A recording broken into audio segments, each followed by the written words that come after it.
Tonight, a problem on Indiana farms is driving up your grocery bill. Farmers are telling us a shortage of workers is increasing food costs and now threatening the nation's food supply. Investigative reporter Bob Siegel says that Indiana farmers now are asking Congress to step in and to help out. And the question is, will Indiana lawmakers listen? If you buy milk at Walmart, this is where it comes from. Homestead Dairy in northern Indiana is home to about 5,000 cows, and every one of them needs to be milked 3 times a day. That requires dozens of workers, and finding folks to work on farms has not been easy. Specifically, dairy has been difficult over the past few years. If you don't have workers, you don't have milk. This dairy cannot find skilled farm labor close to home. The truth is, most Hoosiers don't want these jobs.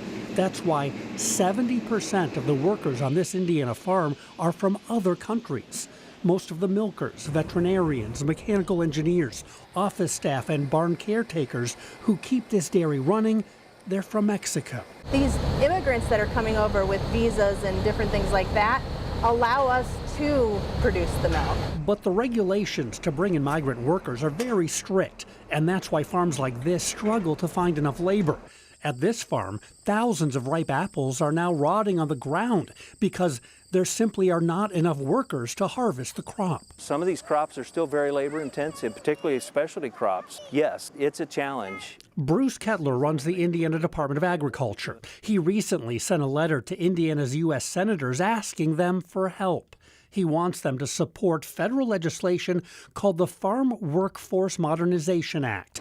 It would allow more farmers to hire immigrant workers year-round. Kettler says the bill would help stabilize Indiana's farm workforce and control rising food prices. The cost of milk in Indiana compared to 2 years ago, it's now up 30%. We all know about rising food costs, and labor is an important part of that. The Farm Workforce Modernization Act has already passed the U.S. House with bipartisan support. Every major farm organization in Indiana supports it too, and they've all signed a letter asking Indiana senators to also support the legislation. So will they? Senator Todd Young's office told 13 News, "We're going to hold off on weighing in for now until the Senate's version of the bill is introduced." Senator Young has heard from farmers around the state regarding labor shortage concerns and knows it is top of mind. Senator Braun is hearing the same concerns. I was talking to a dairy farmer, almost impossible.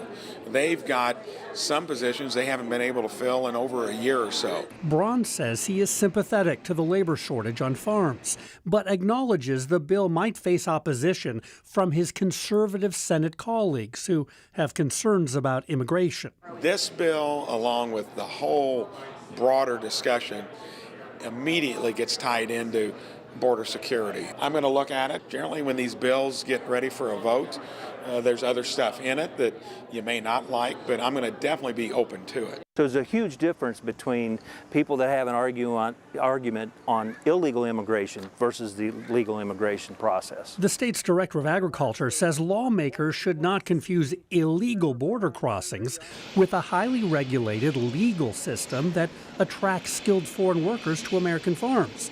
But politics has blurred those lines. Without an agreement in the Senate, both farmers and consumers will continue to feel the impact. Immigration reform is so important in agriculture, specifically in our dairy industry.